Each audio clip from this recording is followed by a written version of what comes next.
Bam! Welcome to the Real Talk Sports Show. I am your host, Mr. Jonathan Simmons, and we thank God for all those of you who have decided to tune in to join us here on the live broadcast. Remember, if you are on YouTube, please subscribe, and subscribe. Remember, hit that magic bell, and bing, you can go ahead and get the notifications whenever we are on the air. And I'll be making an announcement about YouTube later on the broadcast. Good news, and more good news from the world of YouTube. But we'll get in that in just a second. We're going to boot it up here and get you guys on the air. We got a good show tonight. Lots of things happening in the way of sports. Big upset across the pond. We had some big happenings here in high school football. And of course, we are just a few weeks away from the Atlanta Falcons finally coming onto the field and finally letting us take a look at hopefully what will be a Super Bowl contending team. I know it sounds crazy, but I said it. Super Bowl contending team. Falcons look like they're going to have together. But we'll have the Orlando Ledbetter join us later on in the broadcast. All right, guys, like I said again, we thank you so much for tuning in to join us here, and we appreciate all those of you who are doing so. And every time we bring this show on the air, we bring on the most beautiful lady in sports talk radio or TV. We simply refer to her as the Queen. Tree Dome is in the building. Tree, welcome back. Hello, everyone. Hi, Jonathan. What's going on? Nothing much. What's going on with you? It's another day in the neighborhood. We're happy and excited to be here, and it has been, as always, some interesting goings on behind the scenes as we, try to reboot our live broadcast and make sure that we're all here and on the air. I'm not sure what goes on my little computer, but the little gremlins come in and try to goof us up, but that's okay. We're here now. We are here. And speaking of here, we have some gentlemen in the green room. Once again, we're going to go to our youth division, and we're bringing up the Waye brothers. I believe they're in the building. Gentlemen, you there?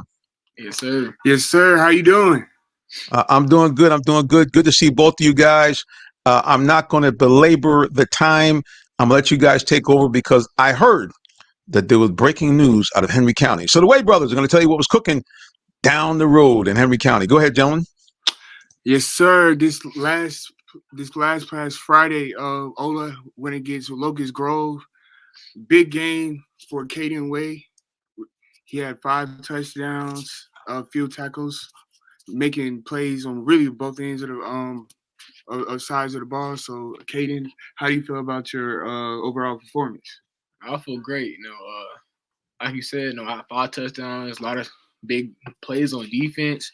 We felt great for offense and defense were both clicking. Really, we just did great the whole game. Really. Yeah. At halftime, it was tied at 10-10. So, what was the changing factor when the second half to make Ola come out sparking fire in the second half? Really, it was just coaches. Pep talk was great. Pep talk really got us into it. We really started. After the little pep talk, everything started clicking. Offense came out firing. And really defense started clicking. They didn't score again. Well, no, they did score, but no, it was just great. That's good. We scored 41 points in one half. That's great. 41 points in the second half. All right, on the defense, he was playing a factor on the defense end as well. So how you were able to manage a high level of performance on both sides of the ball? Really came down really in practice. In practice, I do both sides of the ball in practice. No breaks. It really helped me out a lot in the game because I never got tired. That's very good. That's good. This Saturday, y'all be going against Eagles Landing Christian Academy. What's y'all game plan for that game?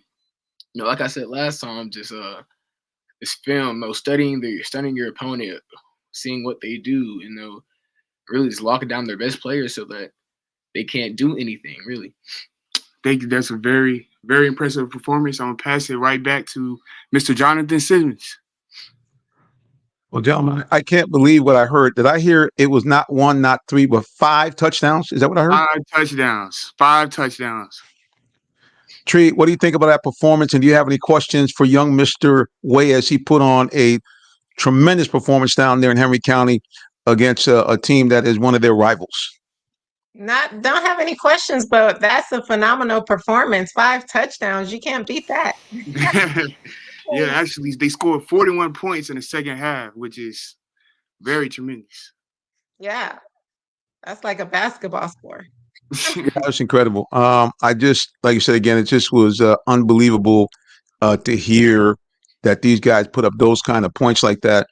And now for you, Corey, Kate, I tell your dad all the time. I said, I know that I think the first game of the season they started you at safety. Is that right? Yes, sir.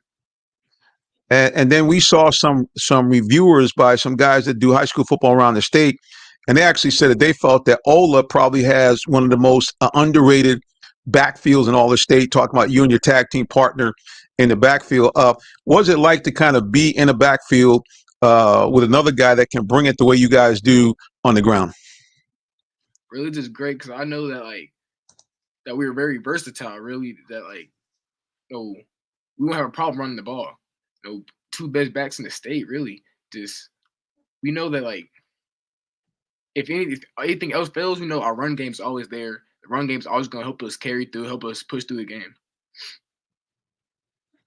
And for you, what would be your style of play? I mean, do you consider yourself more of a slasher, more a power back? Kind of talk people a little bit about kind of if they came out to watch Cade play, what would they see? I'll say I'm very fast downhill back. Like one cut and I'm boom, and I'm gone. I feel but I can also hit a little move in the defender, make them miss, and take it to the house. I feel like I'm really balanced both sides. I can do basically everything. And I also heard that you have some offers already from a big time school. Can you tell us about that, or is the recruiting thing still kind of up in the air for you right now? So yes, sir. Over the summer, I just received my first offer from USC, the Trojans. And then I also have a couple of more colleges keep looking at me, following me stuff, hitting me up. Just can't wait to see where that goes. Tree, where would you like to see him go? Wherever he wants to. There we go. I think Georgia Bulldogs. Too many people. You said what? Georgia I Bulldogs? said Georgia Bulldogs. Yeah, I think too many people get hyped in the school and different things, as long as it's a top program that offers what he likes.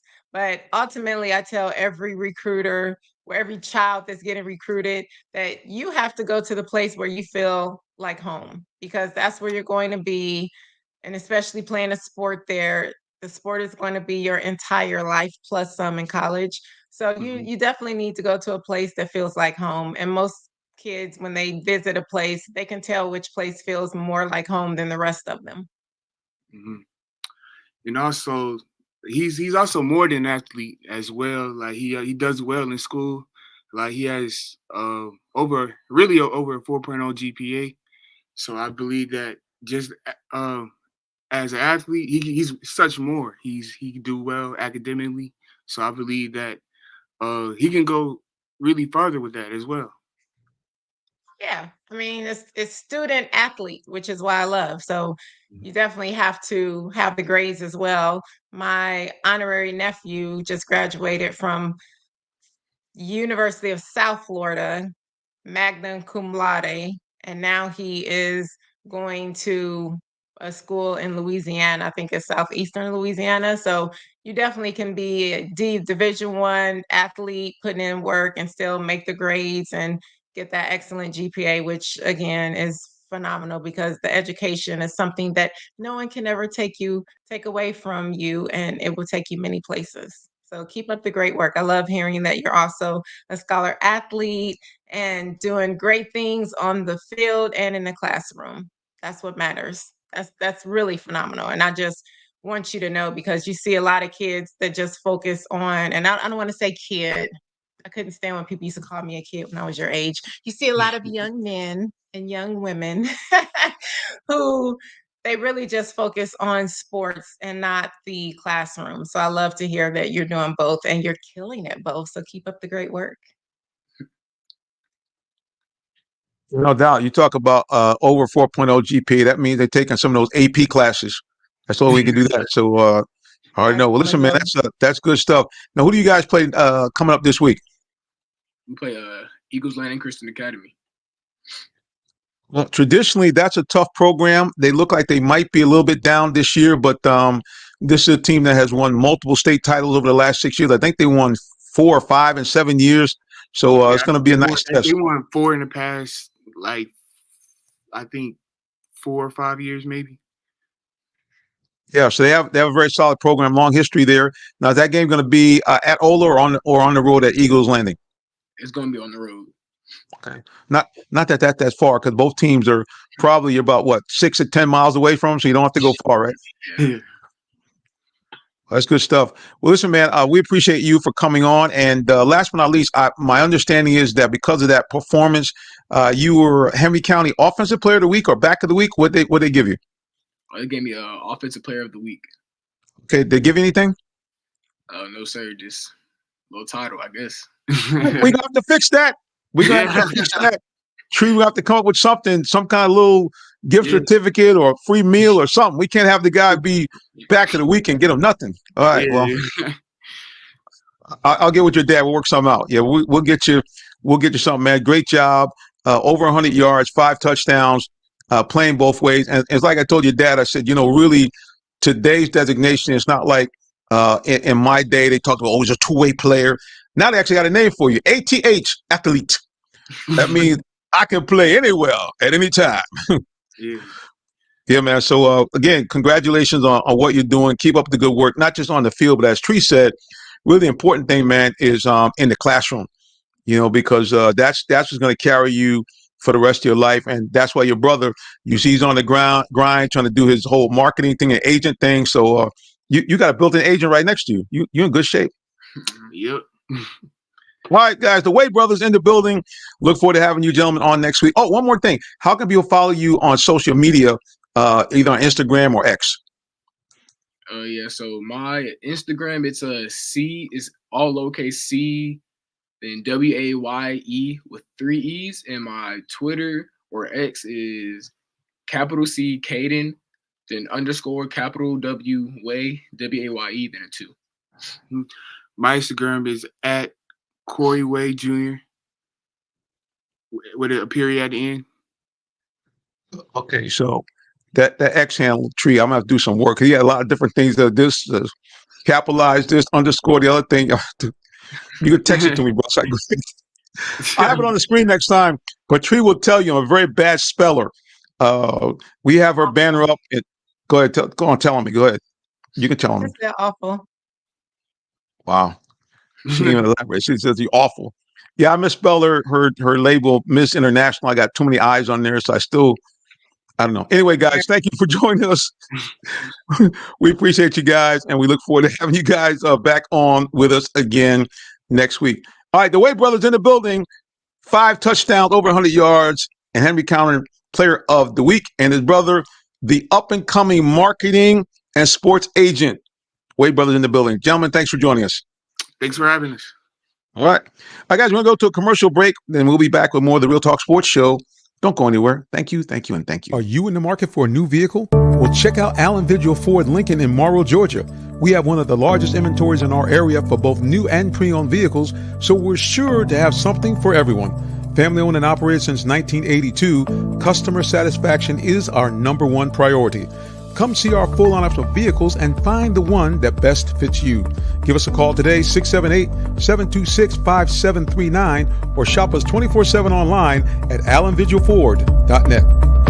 Hey, sports fans, tune in for live high school football Friday, 7:30 p.m. on realtalksports.net. Check out your favorite Metro Atlanta teams as they do battle on the gridiron. It's your high school game of the week, live streaming free Friday nights on realtalksports.net. For more sports coverage and great sports talk, catch the Real Talk Sports Show Tuesdays, 8 p.m. on YouTube, Facebook, Twitter, or Twitch. Brought to you by Allen Vigil Ford in Morrow, a business giving back to their community. Give them a call at 678-364-3979 or check them out online at allenvigilford.net.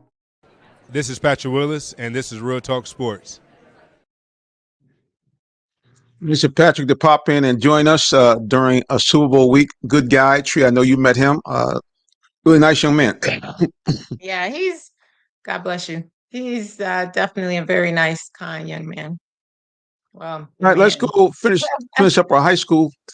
Nice show, man. That's right. Finish up our high school here. Let's get you some of the scores from out of Clayton County. It was a bad week for our teams out of Clayton County.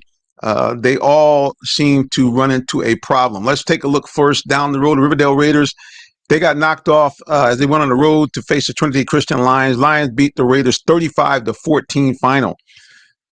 Monday's Mill went down and played a traditional powerhouse down in South Georgia, Valdosta Wildcats, and Valdosta laid it on Monday's Mill 55-22. Meanwhile, Morrow went down the street. APS played the Maynard Jackson Jaguars, and same result. Jaguars 43, Mustangs 13. It got even worse as Mount Zion also went down south to play the Lowndes team, Lowndes County team. They are always, again, a perennial powerhouse, and they showed it, putting it on a shutout on Mount Zion, 62-0. In the game that we actually broadcast, is right here. In the game we actually broadcast, the Rockdale County knocked off Forest Park 35-6. The interesting thing was that game was tied late in the first quarter. Excuse me, I should say that Forest Park had the lead maybe through the first quarter of 6-0. But after that point, it was all Rockdale County, 35 unanswered points for them to win the game by final score of 35-6. North Clayton and Drew in a rivalry game. Drew hung on to win 33-27. And one of our favorite teams here, we feature them once a month, the Jonesboro Cardinals. Also to take on a powerhouse, Douglas County, a playoff team that went during the regular season last year 13-0. Looks like they're trying to do the same again this year, knocking off Jonesboro 48-8. And last but not least, a new team. We have a new team tree called Utopian Academy, playing their first year of full-time high school football, and they lose a thriller to Walker. The Wolverines knocked them off 7-6. So that's your high school football updates. And Tree, I got some breaking news. You now can go to the Real Talk Sports website, and we have a page called Scoreboard, and we have a embedded scoreboard where you can catch all of the scores on the county games, all the Clayton County games, on the following Saturday after game. So if you want to catch up, you don't know who won, just go to realtalksports.net, hit the score tab, and bam, we got our official scoreboard now of all Clayton County high school sports. How about that? That's nice. I like it. Not too shabby. Now, we have more news, Tree. As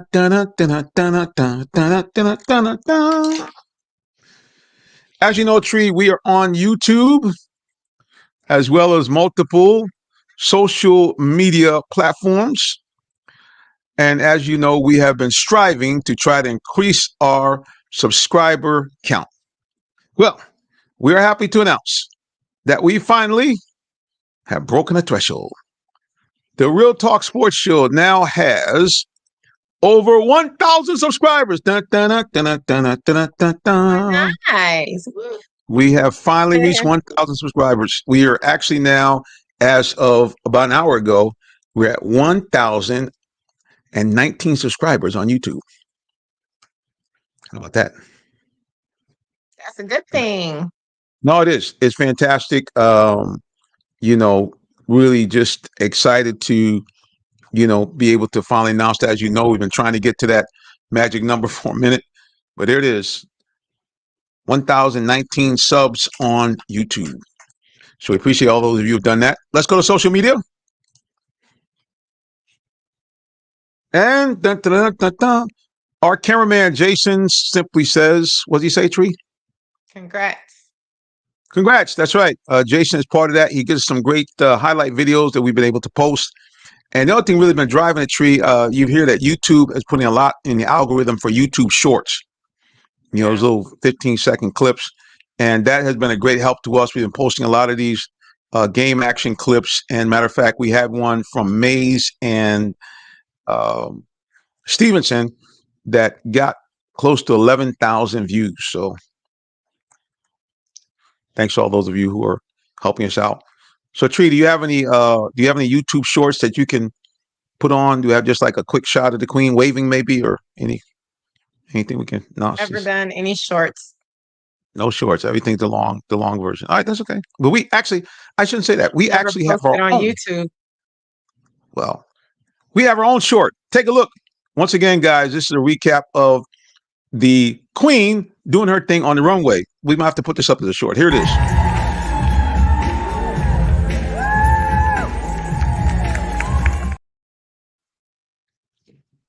And Thank you. the Queen was in great form there. That was the okay. I'm gonna stop right here. Could you please give me the official name of the organization? Because I always follow it up, please. Off the field NFL Wives Organization. There we go. Because I always get it jumbled up, and then I don't want anybody looking at me and say that's not our name. So appreciate you. And also, we wish we'd have had a clip now. Oh, I know it would be a great video. Do you have? Did anybody film your spectacular performance on the flag football? I mean, I have a lot of pictures. I put together a video from the pictures where you can see. So it's See like the progression. slow-mo where I'm Slow-mo. moving. You see me catch the ball. Yeah, it's on my YouTube. I mean, YouTube. You got me thinking about On YouTube. It's Facebook? on my I mean, Instagram. Instagram. Okay, we're Yeah. going to try to find that, guys, because you guys see the Queen. I told you guys she was spectacular. 2 touchdowns. She was unstoppable as a wide receiver. And matter of fact, I believe if she had the time, she would be helping Tyrone because for those of you who don't know, breaking news, Tyrone is now the head coach for flag football. I believe at Reinhardt College. Did I get that right? Reinhardt University, yes. University. There you go. So, but if she wasn't so busy, I guarantee you she would be there as a wide receiver coach. She's a bad woman. Oh, thank you. Patri, we had another appearance by the fast-growing, let's say legend, but certainly fast-growing superstar of women's basketball. Caitlin Clark was back. And did you hear the news about the attendance?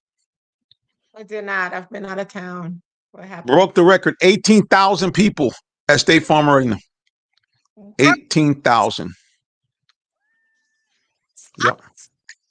Clark, Isn't I that know, crazy? and I bet you about 90% of them had on Caitlin Clark t-shirts or jerseys. It wasn't that bad, but it was close. Yeah, definitely.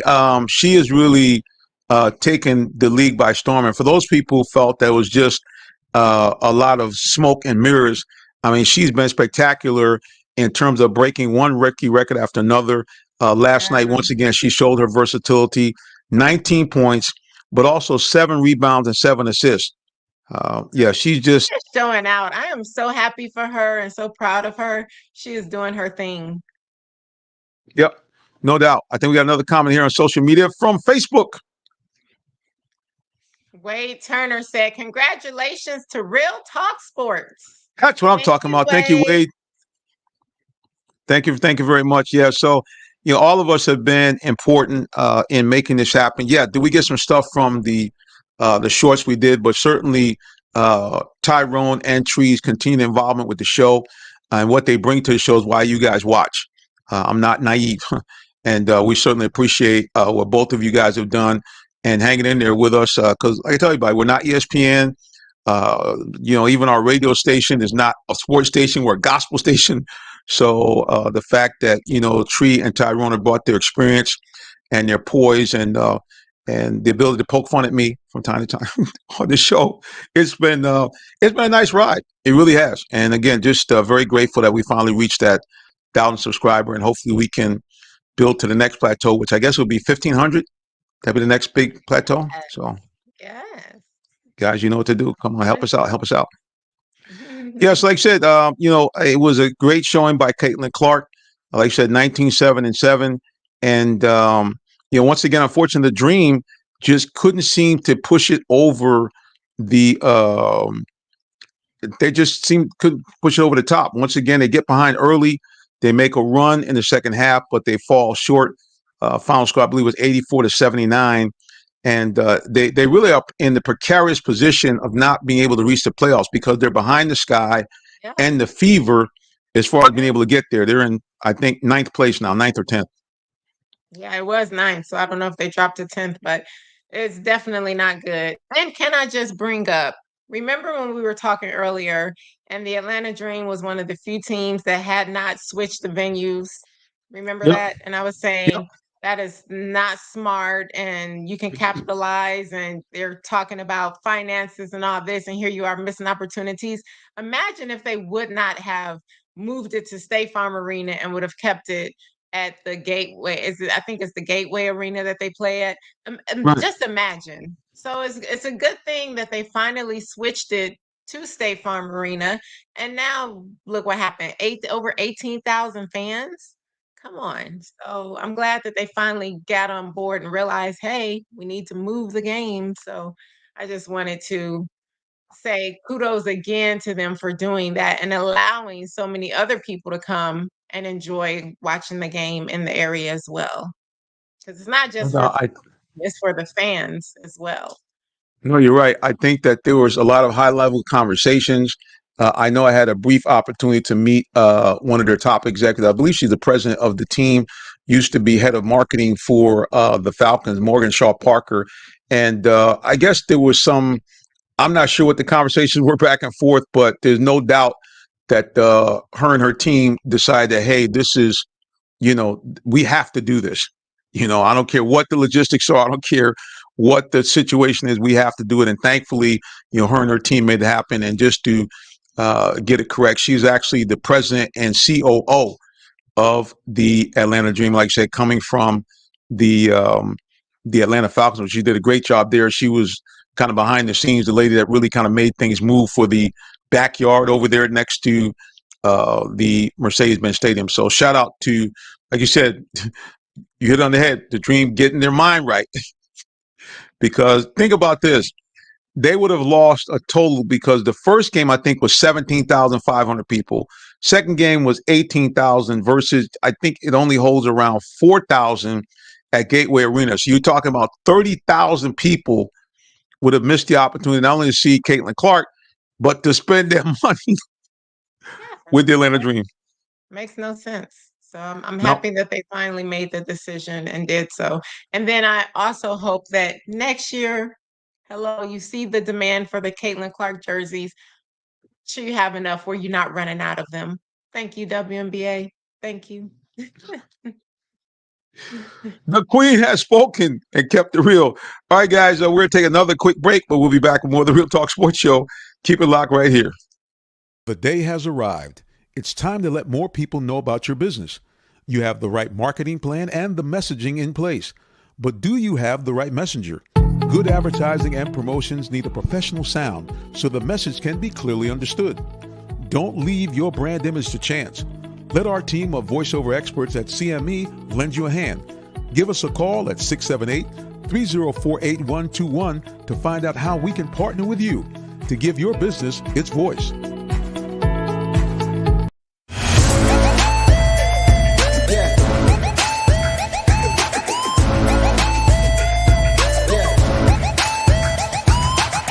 This is OJ Howard with Real Talk Sports. What's up, guys? This is Tim Tebow. You're listening to Real Talk Sports. This is Charles Woodson. Let me grab the mic. You ready? This is Charles Woodson with Real Talk Sports. Hey, it's your boy JB Smooth with Real Talk Sports.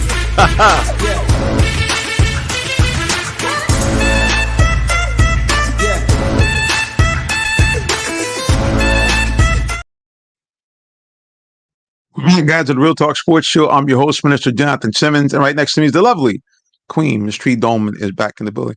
Queen, it's funny when every now and then you pay attention to things you didn't see before. So I noticed. I know. Sorry, it's been a long day. Like, it's a good thing that I'm on the show. I literally have been out of town. I've been at the airport. So anyway, I'm listening. No, but you got that look. I mean, I've been there, done that because, like, when I looked at you before, you look like, hey, the fumes are coming. I'm at the end of the day now. This is it. But we do appreciate you. But sleep good tonight. No, but I'm gonna tell you something. I want to say this. So, you guys may not know, but this for all of us is a labor of love, especially for Tyrone, especially for Tree, because Tree is an entrepreneur and she's involved in several organizations. And a lot of times she's literally done the show. She did one time. She came in. She was in the airport. Another time, several times she's come. She was literally just walking in the door and come home or trying to go out. We remember we dragged her onto the show during the pandemic where she was out on the beautiful shores of Tampa Bay. And she was like, okay, Jonathan, no worries. I'll get you there because we couldn't go. So, I appreciate you because it's just, what you do and all the different responsibilities you have. And then to say, look, you know what? I've committed to this. And, basically like the old saying, come hell or high water, I'm coming on. Yeah, she's a real one, guys. So I just wanted to let you know I appreciate you. Well, thank you. I appreciate you, Jonathan, and I'm just happy that you noticed because I am loyal. I'm dedicated. When I say I'm going to do something, I do it. And like I said, like when we get off air, I can tell you everything that's been going on today. You'll be like, whoa, I'm shocked you're even here. But yeah, and then a day full of traveling and all that. But I made it and I'm so happy because at first I was like, ooh, I'm trying to I hope I can make it for the show. And I made it. So I'm excited to be here. Well, we appreciate you for, like you say again, making the effort. And I tell you, everybody talks about success and what you need to do and all this, but the idea of commitment is something that people don't understand. That's what makes you great. Anybody can say anything, but when you say, "Look, I'm going to be about my word," whether I'm tired, not tired, whether I feel like it, not feel like it, that's what makes a difference, and that's why you're successful at what you do, and that's why you make an impact with your public speaking and stuff like that, because it's not just talk, but it's actually action. So, just want to say we appreciate you. I appreciate you. I really do. Thank you so very much for your kind words. You're welcome. Well, Tree, speaking of action, we had some big action over in the green grass of Ireland as Georgia Tech went across the pond to play one of the top-rated teams from last year, the Florida State Seminoles, a team that most Seminole fans felt should have been in the national championship quad.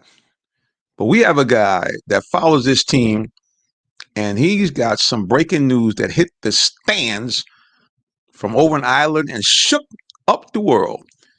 We have our buddy Rob McKenzie somewhere in the shadows. There he is. From GoJackets.com, a man who's covered the Georgia Tech Yellow Jackets for many years.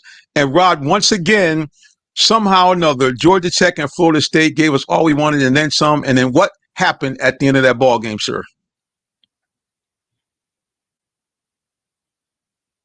Oh, I think I lost your volume there, Rod. Are you muted? All right, we'll let Rod kind of reboot there and get that situated. Yeah, I can't wait to hear this because I actually was on the airplane while they were playing, and I believe the score was tied, or It was tied. maybe 3-point difference. I think it was tied, and I think it was the third quarter. I think it was last I saw when the plane was landing.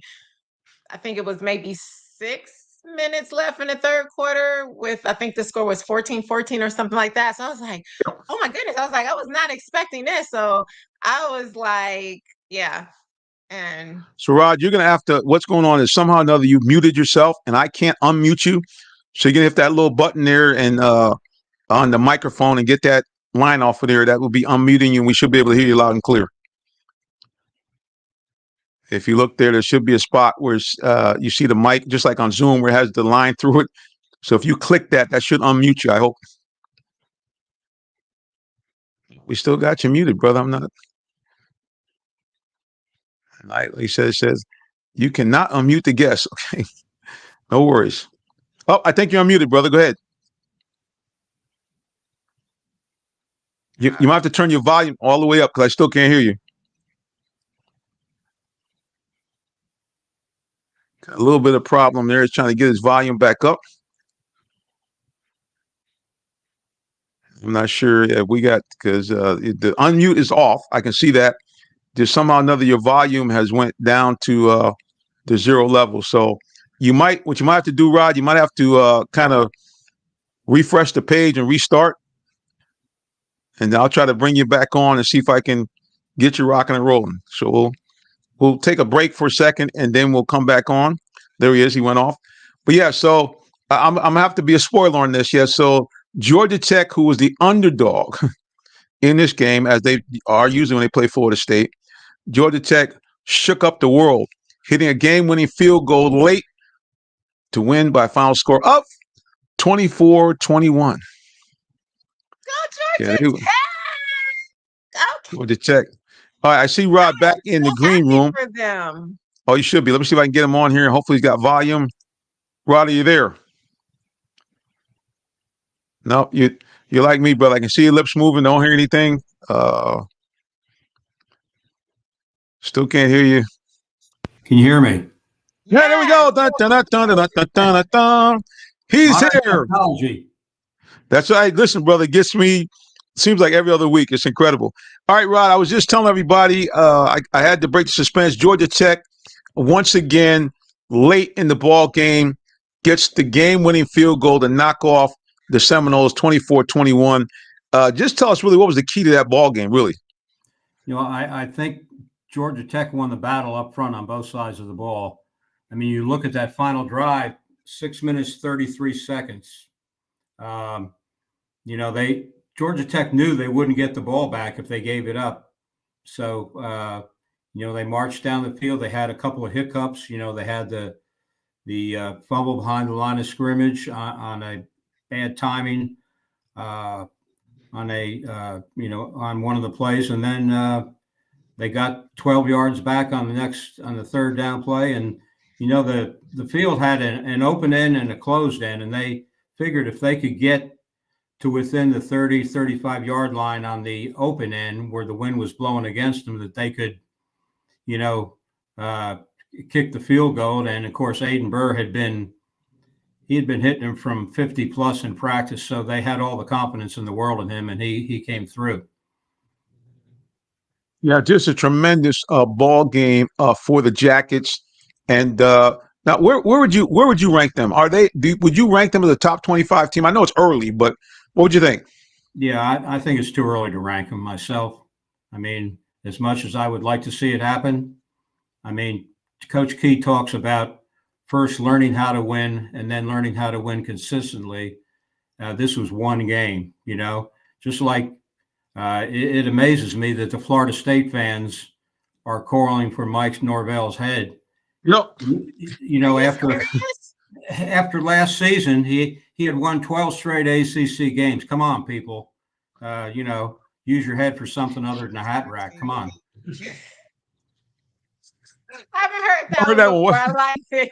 Use your head for something other than a hat rack.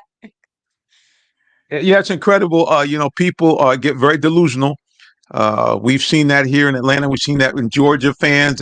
Everybody just gets like out of their mind. I'm like, people, I mean, you know, and the thing was that I found interesting, and I think you heard this in the press conferences yourself, Rod, is that people kept asking him, hey, what are you going to do? How are you going to handle being out in Ireland? He says, look, at the end of the day, we're not there to sightsee. You know, this is the first game of the season. We're out there to play football. He said, I don't know.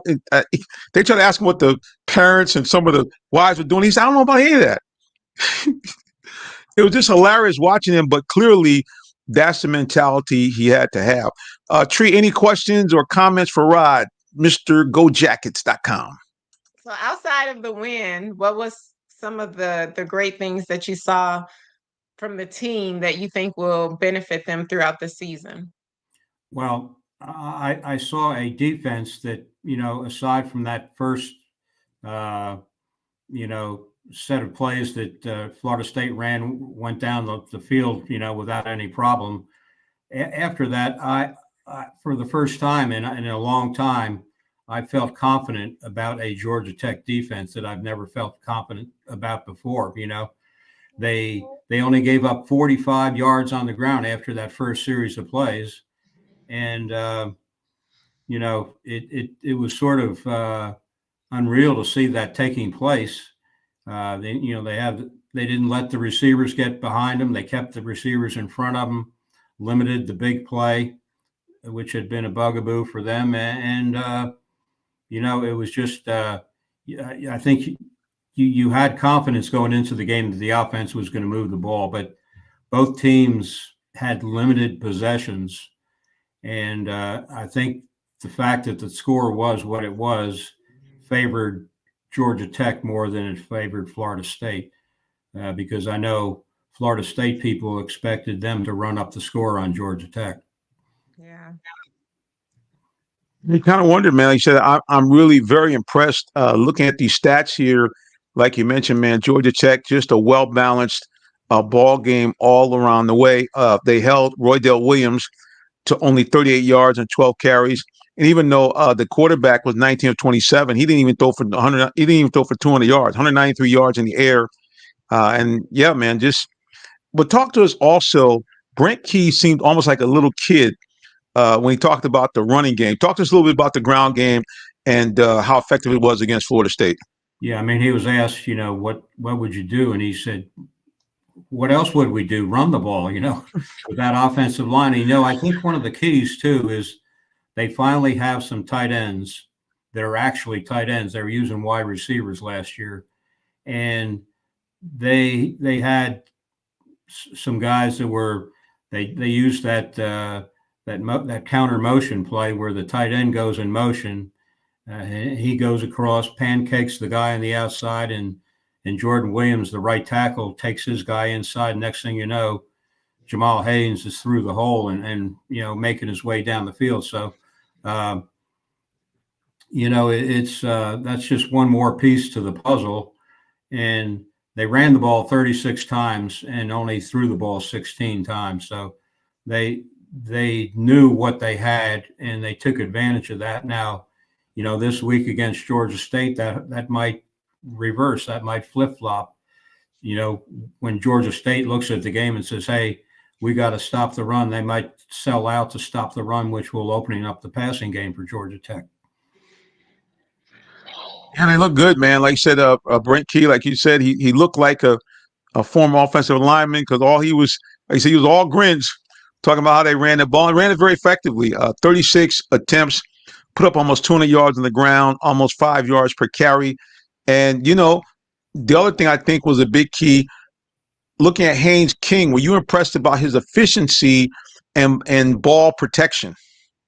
Yeah, I was on a show in another part of the country with a former Florida State player, and he had me convinced that they were going to, intercept Haynes King left and right because he makes a lot of mistakes, so on and so forth. And, it's his second year in this offense. He feels more comfortable now. He knows that he doesn't have to force the ball because he has Jamal Haynes to run the ball, or he can run the ball himself. He was the second leading rusher in the game. And he's just last year was his first season of playing the full season. At Texas A&M, he would play 2 games. They take him out for 2 or 3, bring him back. He didn't have the chance of playing, one game after another, which is the learning experience you're looking for. So this past season really prepared him for what we saw last Saturday. They look good, very effective. Let's take a look at these stats here for King. 11 of 16, 146 yards, no touchdown. But the big thing is here, no interceptions, no INTs. And like you mentioned on the ground, handled his business very well, 15 carries, 54 yards. And those were all critical yards from what I hear, Rod, several times picking up plays to get first down on third down. So, yeah, credit to the young man for seeming like he's put it all together. Yeah, he's become a leader on the team. The players all gravitate to him. They've even put in, running plays designed for him to run the ball. And, of course, they run those RPOs where he puts the ball in Jamal's stomach and he can either take it out and run himself or leave the ball in Jamal's stomach. They put a lot of guys in motion. Buster Faulkner really is a big-time offensive coordinator. And, he's a local guy from over in Gwinnett County. And he's happy to be back in Atlanta, coaching in Atlanta. And, I think the most important thing Brent Key has done, perhaps, since he took the job is, the staff that he's put together. He made a lot of good decisions, guys that were, had Georgia backgrounds, guys that recruited, kids in Georgia, and the word is out now that, Georgia Tech's a destination if you're from Georgia, if you want to play football. And it took some doing for that to happen because you got that other team up in Athens. And of course, everyone else knows to to come into Georgia and recruit because it's it's one of the better states in the country for football. So we cover recruiting on our site, and the turnaround has been pretty amazing. I think we talked last time about Josh Petty, and then they got Christian Garrett, a kid who flipped from Georgia, 4-star from Bogart, Georgia, Prince Avenue Christian, and he committed shortly after the game, a couple days later. So, they were on the national stage. I think it was ESPN. That was the 4th rated college football game that they have aired over the last 2 years, including, and this year would be the 2nd year. So, a lot of great publicity, and that winning that game at the end and the way they did with all those people watching, one of our 247 national people did an article talking to kids that are committed to Georgia Tech and what their reaction was, and it was pretty amazing what we saw. No doubt. It may not be as legendary as the Miracle on Techwood, but no doubt it was a huge game because unlike that team that had no shot to really go on and do anything, this team is at the beginning of a year that could be a big year for them. All right, Rod, we know that you're a busy man, so we're going to let you do what we always do when we have a guest or co-host on. We're going to let people know about how they can find out more about you, social media, and website. So, Rod McKenzie, the floor is yours. Yeah, on the Big X, I'm Georgia Panther, Rod McKenzie, or you can find me at gojackets.com. We're on the 247 network, subsidiary of CBS Sports, and we try to cover recruiting, all Georgia Tech sports, football, basketball, baseball, you name it, volleyball. Women's basketball is big on our site. So, we'd love to have you aboard.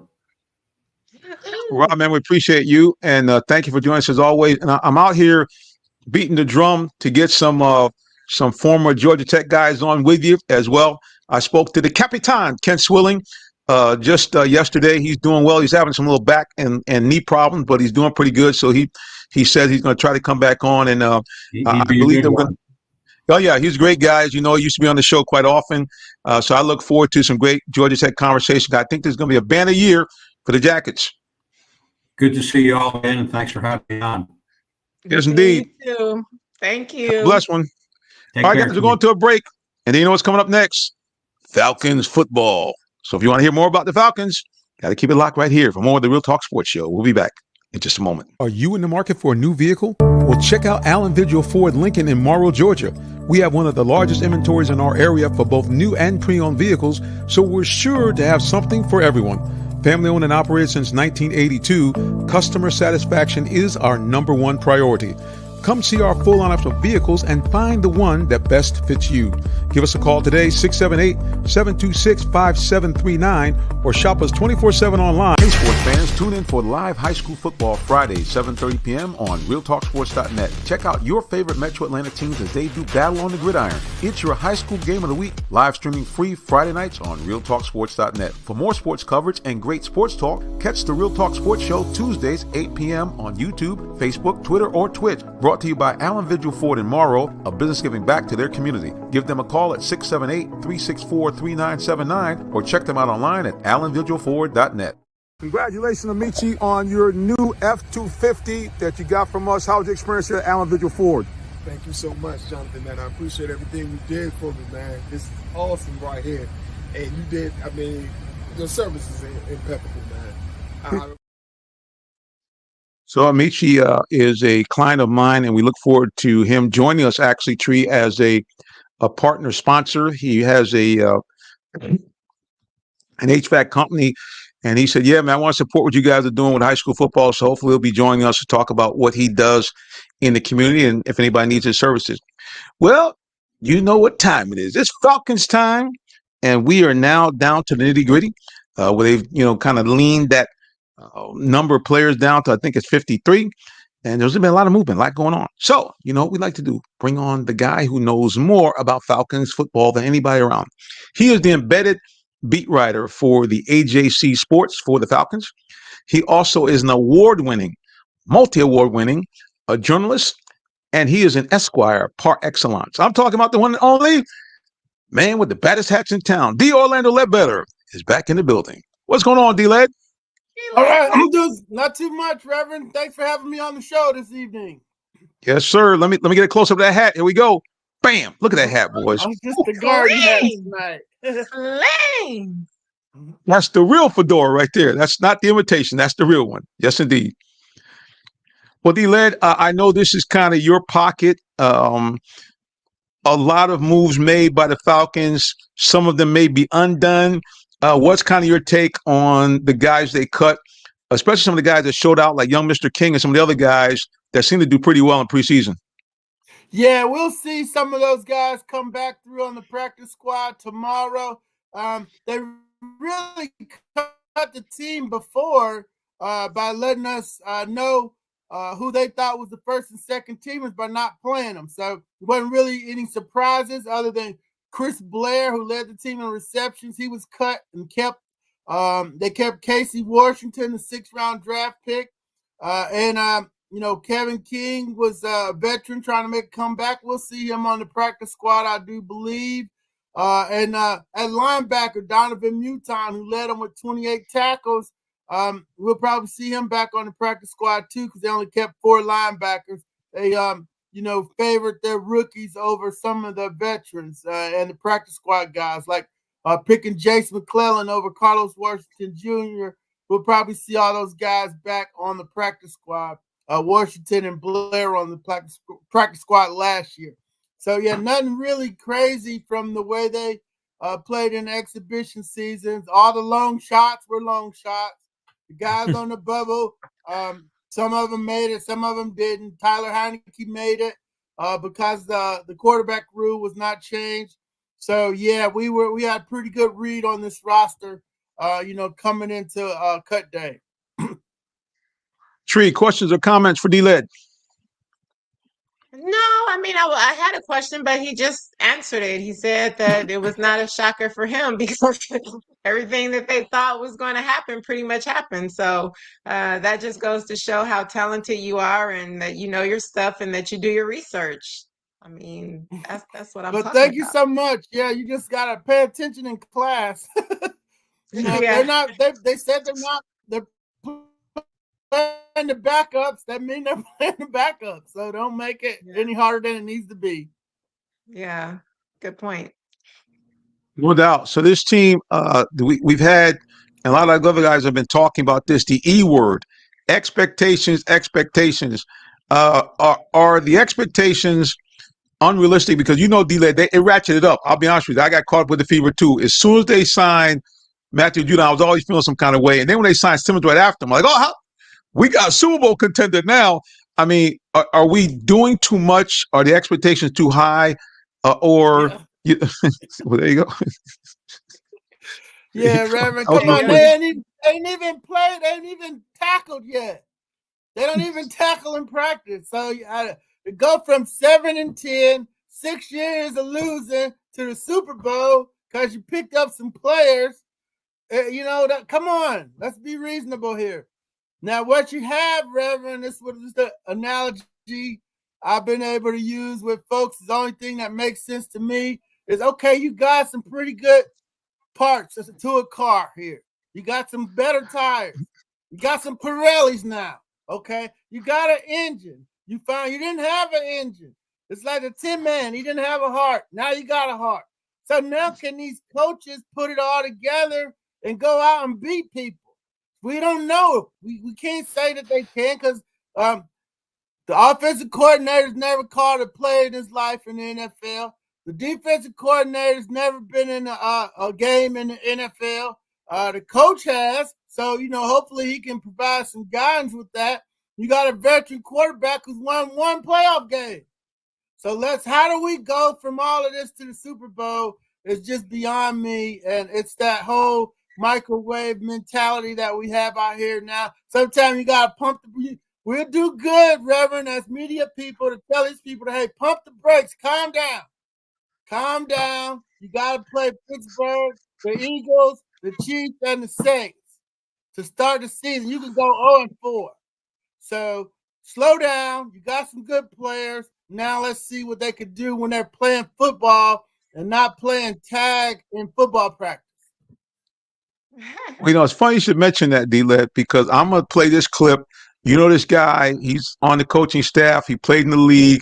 And watch his facial expression when I make the comment about the Falcons offense. This is me catching up with Ike Hilliard right at the end of the OTAs. Let's watch Ike's reaction to, well, the hype. Ike Hilliard, wide receiver coach, Atlanta Falcons.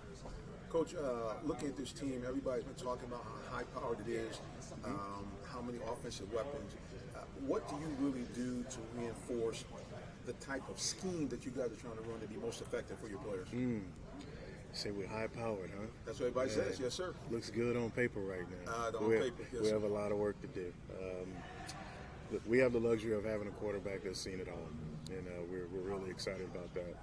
We also have the luxury of having a quarterback that was drafted really high that has a ton of potential.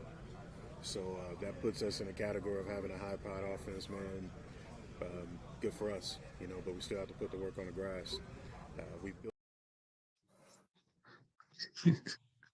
All right. His expression told the whole thing. He just looked at me and said, high-powered offense, huh? Yeah. The last thing he said, what D-Led just talked about, he said, it's great on paper, but we got to put it on the grass. Right. Exactly.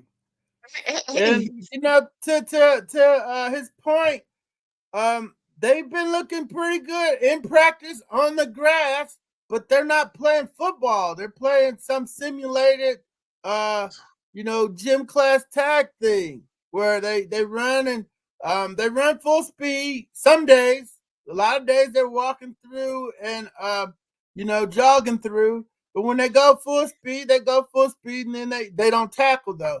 So, you get the timing down in the routes. You at least got a passing attack. Got guys going where they're supposed to be. And I'm presuming that they're correcting those things, like if somebody's going 8 yards and they're supposed to be 10, from the film sessions and so forth.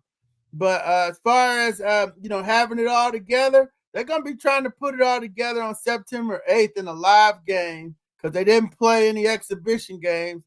And all they had to go on was 2 practices in Miami where they didn't even tackle live in those. So I'm sorry. I'm from the Show Me State. I want to see some football before I give you the division title. We got social media buzzing here. First, my cameraman's got a question, I think, for D-Led. Tree, can you read that for us there? Jason says, why do the Falcons not play starters in the preseason? Are they afraid players are going to get injured, or there is another reason for it? Will the starting offense be ready for week 1? That's 3 questions. Why they don't play? They don't want to get anybody hurt. The last question, no, they're not going to be ready for the beginning of the season because they ain't played football. And you've seen a lot of teams do this now. They don't want to put their stuff on tape. That's another reason. But you saw Jacksonville coming here, and you saw Doug Peterson, who's won a Super Bowl. He played his team. Trevor Lawrence and them were out there. He played his first team offense, first team defense in the 3rd exhibition game like Mike Smith used to do 10 years ago. So Andy Reid, I saw Patrick Mahomes play, in their games. Mike Tomlin plays his starters. So it's about a quarter of the league that are playing their starters, getting them ready for football, and 3/4 of the league are going with this new style that will turn the light switch on at the beginning of the season type of preparation. And those teams next year, I bet you what they're going to be saying is, oh, we got out to a slow start. We got to change the way we go at things. And that's what's going to happen. Raheem's already talking about 4 joint practices next year, hosting one here and going somewhere else. But so he's locked in on these joint practices. But I don't know how you get prepared for football but not playing football. Another question on social media there. Let's see what we got here. I think I can read this one. This is from Brandon. He says, please talk about Bijan Robinson usage. Will he be way more involved and see more goal line work? Brandon's got his fantasy draft coming up, Reverend. Yes, sir. That's what this is. This is a fantasy question. So, yes and no. Yes, the offense is going to be built around the running back. A lot of outside runs. Goal line, I'm thinking you go in Tyler Algier. He runs with more power. So that's the fantasy people's nightmare. It's like, okay, he's going to get a bunch of yards, but if he doesn't score from outside of 20, he's going to be giving his touchdowns to Algier. So that's how I got that handicap for my fantasy people. I'm fine with the fantasy folks. They need a tip here before they pick their teams, and that's my tip for them with that running back breakdown. Yep, Tree, can you see that one? I think that's my cameraman Jason again. He said, D-Leg keeping it real. Great analysis of the Falcons. Speaking of keeping it real, here's our man Todd. He said, D-Leg, is Coach Morris a serious person to lead this team?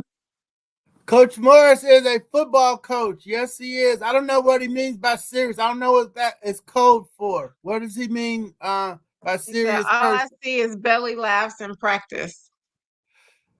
Yeah, well, I think there's a lot more coaching going on. That's what you want to see. That's what you see. But no, I've seen him coach up close for 6 years now, counting this year.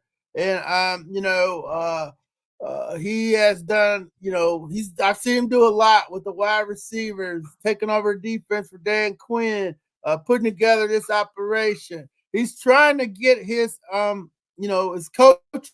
He's trying to coach his coaches. So if he's out there having a good time, good for him. But if he goes 0-4, I don't think he'll be seeing the belly aches or so forth. But that's what you want to see. You can see that. But looks like to me it's a coach having a good time out there coaching his team. Yeah, I mean, the man is extremely excited about him having a second opportunity to be able to be a head coach in NFL. A lot of guys don't get that, and he's aware of that. I watched him a little bit. He was doing, I think they call it the nightcap with Shannon Sharp and Ocho Cinco, and it's on YouTube if you guys want to see it. But he talked about, hey, man, he's happy to be here. And I asked his coaches, D-Led, about when I went to camp, and even kind of watching the kind of guys they brought in, there's kind of a vibe about this team where it seems like they're being very intentional about bringing guys in that are, I mean, now don't get me wrong, Judon's a dog, and so is Simmons, but bringing guys in there that kind of nice guys, guys that kind of like to fit in, that seem to enjoy being here. I mean, Judon looked like a little kid talking about, man, I'm just happy to be back in Georgia. I mean, so it seems like he's really taken a page out of his mentor's book, Tony Dungy, where you don't have to be a meanie, to be a high-level football team. Well, one of the things I remember one of the conversations we had when he was here in 20 in the COVID years. We talked about the different kind of players coming in the league and how you got to coach them a little bit differently, and how he was making adjustments and so forth from even when he first started, in the early 2000s and so forth. So and down in Tampa and in New York with Coach Herm Edwards. So that's a big part of it. And, but he's still going to lay down the law on what the task is for today and how you're going to get better. And, he's got to have some tough talks with Richie Grant about road clarity. Richie probably don't like losing his job with Justice Simmons coming in here. But, hey, we're still going to ask you to do something here. We're going to try to make you aggressive up near the line of scrimmage in a big nickel package or whatever they come up with him for. But yeah, he's definitely, they're going to be demanding, but it's like they're going to be nice about it is what it sounds like to me. And maybe that wasn't always the case. But this whole good guy thing, throw that out the window. They should have took Michael Parsons instead of Kyle Pitts at 4. He had some issues. They didn't like him, so the kid lasted to 11. He's clearly the best player in that draft. Pinay Solo was sitting right there. Jamar Chase. I mean, they might have took the 4th best player because he was a good guy and they liked his family and all that stuff. But take the best player. That's what you said you was going to do. And if he could play football, you can make it work in the locker room. Your coach has got to be able to make that work in the locker room. That's a good point. I mean, football is a tough game, and it requires tough people to play it. So we shall see. But yeah, there's no doubt. When I mentioned that to Zach Robinson, he said, "Yes, sir." He said, "There's no question."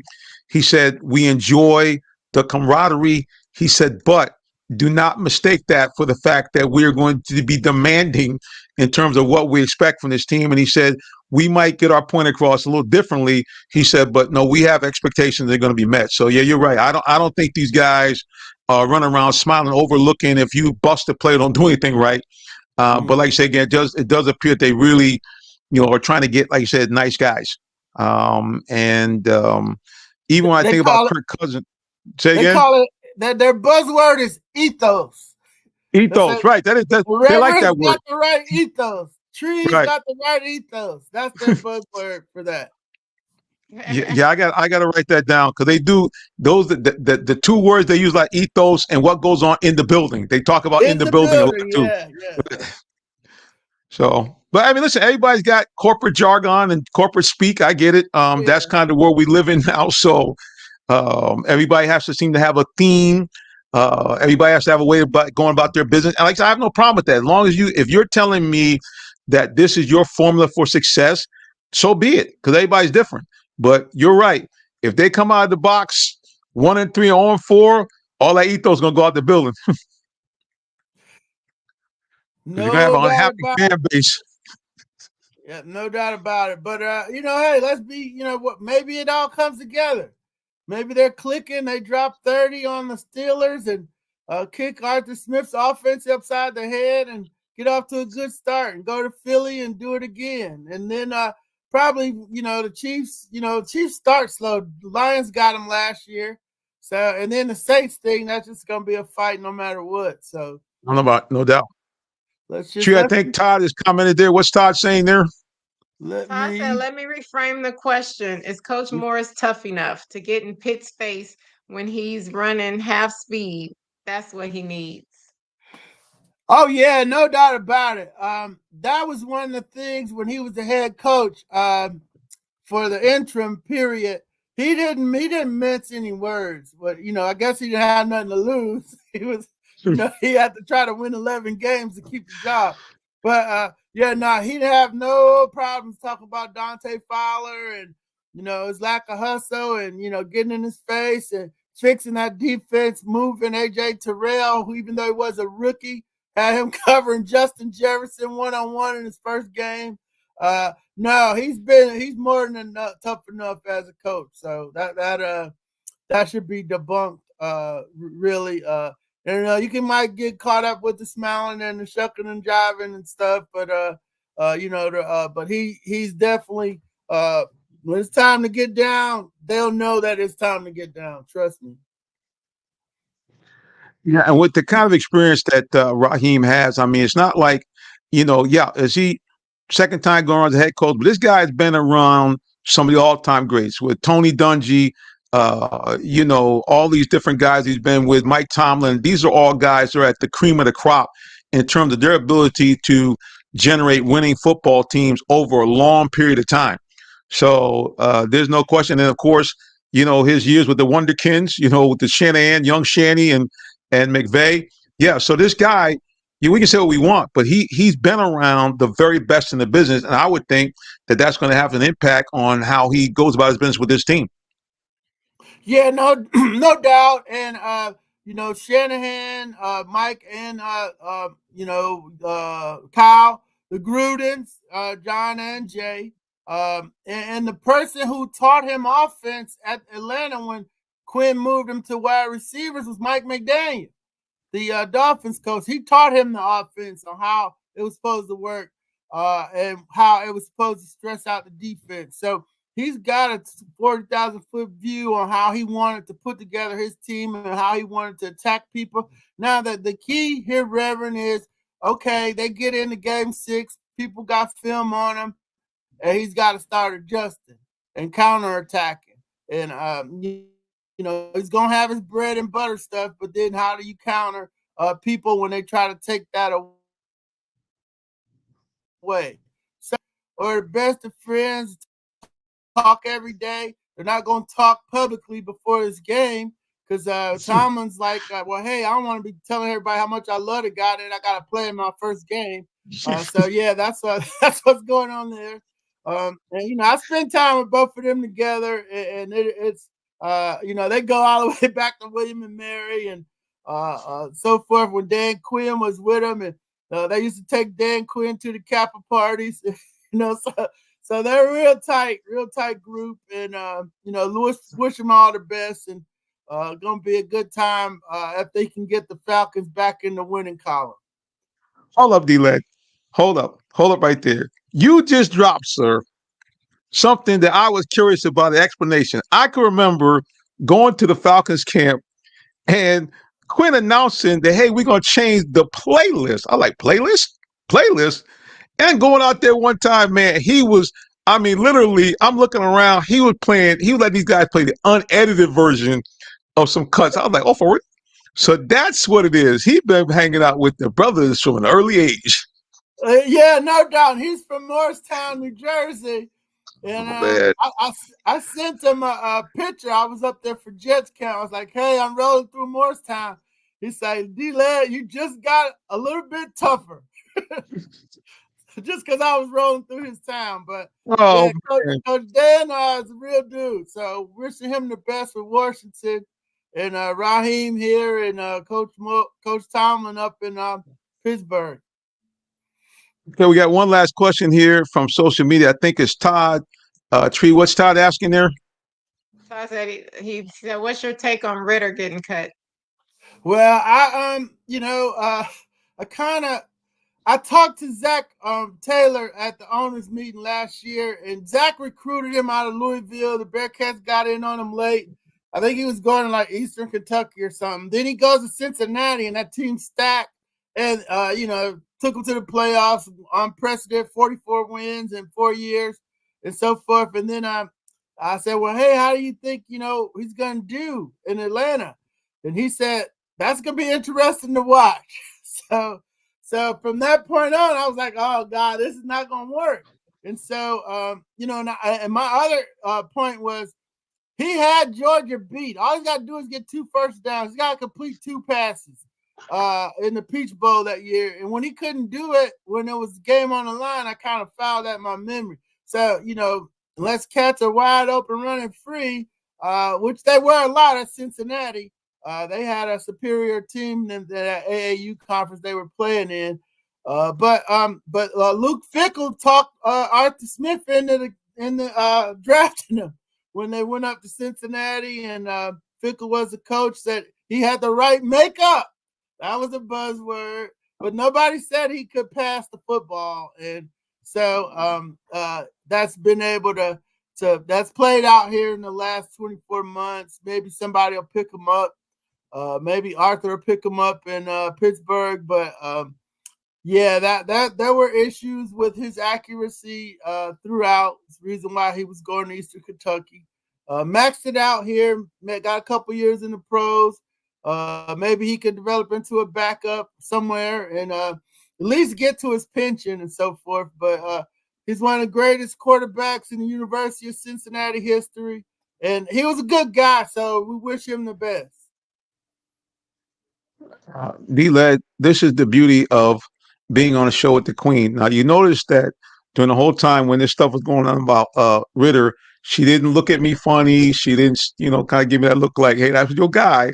She was I watched her face, didn't move at all.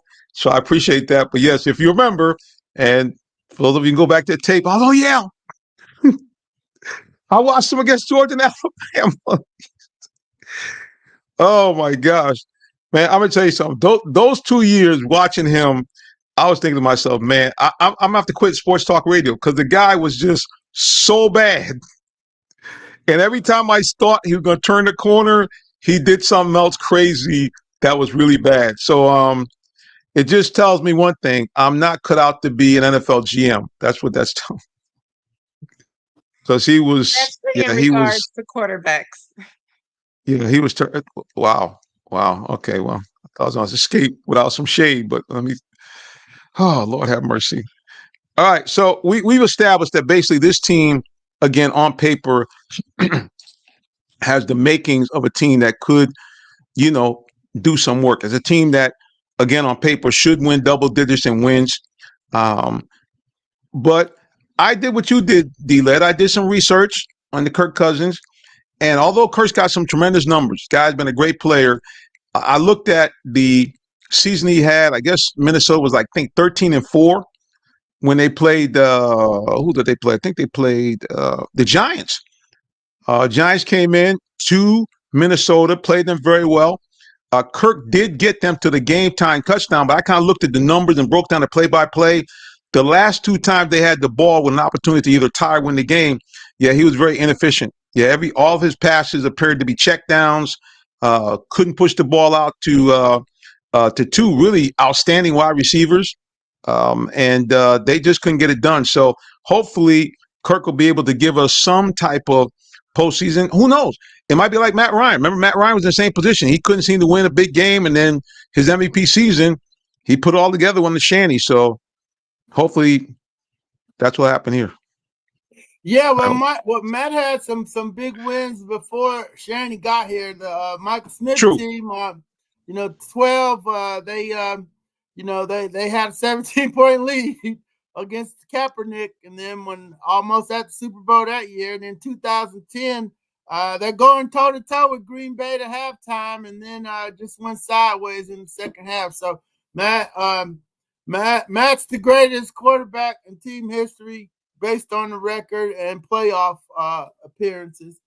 So yeah, we don't want to shade him, but Kurt has got to win and win now. He's 36, so we don't need him checking it down unless it's to Bijan and he's gonna run it for 80 yards. But it's okay for him to check down if the guys are gonna make some yards after the catch and stuff like that. So I'm gonna be okay with the check down. But if they start coming up and moving up, I need them to hit Mooney up the field on some deep stuff too. So it's gonna be interesting to see how they attack folks. Yeah, I still think that that I just hope the team does not get gadget happy. They really do have two running backs that can effectively control the game, and especially I'll go back to this again. I could be wrong, but I think that Tyler Algiers, man, I think he's playing with a big chip, and I think they should give him his fair share of touches because I think he's ready to do some damage. Yeah, no doubt. And two of my kids, one's at the Ravens now, Kyle Hamilton, and the other one, Nick Jackson. He's with Iowa. And, they both played against BYU when Tyler was there. And they were like, that was the toughest running back they faced, was him. And his stat-wise in the pros, when I do his advanced numbers, his yards after contact are, always up there. He might be 8 yards, on an 8-yard run. 4 of them are after contact. So he doesn't slow down. He keeps his feet moving, keeps the power moving. And guys like that don't last in the NFL. But when you have them, you try to use them as best you can. And I'm sure Zach Robinson is going to try to do that. Well, he claims that Algiers, when I asked him, he said, yeah, he thinks the guy is going to be a good part of what they do. I know everybody keeps harping on Bijan, and don't get me wrong, Bijan's a great player, but I just like Algiers' game. I guess he's got more of an old school running back kind of approach to the way he does things. Just sticks his nose in there and says, stop me if you can. So, yeah, I think that if they could run some play action off of him, use him. Obviously, not going to use him as much as Bijan, but, I just think they got something there. All right, well, I cannot believe the time has gone down the way. So, folks, we got to let everybody go home now. But you know how we do it. We want to make sure that you guys know how to find out more about our guests and co-hosts. So, D. Orlando Ledbetter, the floor is yours. All right, thanks, Reverend. D. Orlando Ledbetter, the Atlanta Journal-Constitution. You can find me on Twitter at D. Orlando AJC. All of our work is on AJC.com, the new AJC.com, and on Instagram at D. Orlando Led. Take care and have a great rest of your week. Yeah. There it is. Yeah. D-Led, thank you, man. And look forward to having you back on for what I think is going to be a very interesting season with our Atlanta Falcons. Thank you, sir. Bye, D-Led. Tree Dolman, All the right, you're floor welcome. is Thank you, Reverend and Miss Tree. You all have a great evening. you too, sir. Tree Dolman, the misspelling has not been corrected, but nevertheless, the floor is yours. Hello, everyone. You can find me on social media at Purple Diva 13, as well as Ms. America International 2022. With just one eye and not two. I'm just saying. Yeah. Like you take Tree, the queen has spoken. And now to Jonathan. There I am. Okay. All right, guys. Again, we appreciate all those of you who have locked in on us here and watched the broadcast. Again, before I go, I just want to say thank you very much for those of you who have pushed us into rarefied air. We are, in fact, for the first time, over 1,000 subscribers on YouTube. That's right. As of the time this show went on air, we have 1,019 subs. That's short for subscriber on YouTube. So we appreciate you so much. But I tell you one thing I also want to encourage you to do, which is much more important. It is to give your life to the Lord. And you say, well, how can I do that? It's very, very easy. First of all, repent of your sins. Believe that mighty Yahashua HaMashiach, a.k.a. Jesus Christ, came here both fully man, fully God, died for your sins, but rose from the dead. If you do, two great things happen. Number one, you become a citizen of the kingdom of heaven.